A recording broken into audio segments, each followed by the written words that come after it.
एक छोटे से गांव में एक लड़की रहती थी। उसका नाम था खुशी। खुशी बहुत मेहनती और सीधी लड़की थी। वह रोज सुबह जल्दी उठती और बाजार जाकर दूध बेचती थी। गांव के लोग उसे बहुत पसंद करते थे क्योंकि वह हमेशा मुस्कुराती रहती थी और सबकी मदद करती थी। लेकिन उसी गांव में कुछ लड़के ऐसे भी थे जिन्हें खुशी की सादगी और अच्छाई पसंद नहीं थी। एक दिन जब खुशी बाजार से वापस आ रही थी तो उन लड़कों में से एक ने उससे दोस्ती करने की कोशिश की। खुशी ने साफ मना कर दिया और वहां से चली गई। उस दिन के बाद वे लड़के उससे नाराज रहने लगे। कुछ दिनों बाद जब खुशी अकेली रास्ते से घर लौट रही थी तो उन लड़कों ने उसे रोक लिया। उन्होंने उसके साथ बहुत गलत व्यवहार किया और उसे बहुत डराया। उस घटना के बाद खुशी घर तो पहुंच गई लेकिन अंदर से टूट चुकी थी। कुछ समय बाद उसकी रहस्यमयी हालत में मौत हो गई। गांव वाले कहते थे कि उसकी आत्मा को इंसाफ नहीं मिला था, इसलिए उसकी आत्मा भटकने लगी।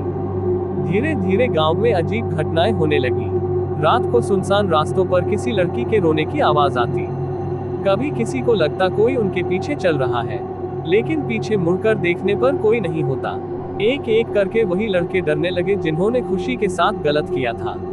उन्हें रात में अजीब सपने आने लगे। कभी उन्हें लगता कोई उन्हें देख रहा है, कभी उन्हें सुनाई देता मुझे इंसाफ चाहिए।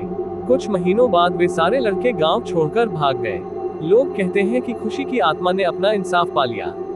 आज भी गांव के बुजुर्ग कहते हैं, अगर कोई लड़की के साथ गलत करेगा तो इंसाफ की छाया उसे कभी नहीं छोड़ेगी। और अमावस्या की रात कभी कभी आज भी उस रास्ते पर सफेद कपड़ों में एक परछाई दिखाई देती है।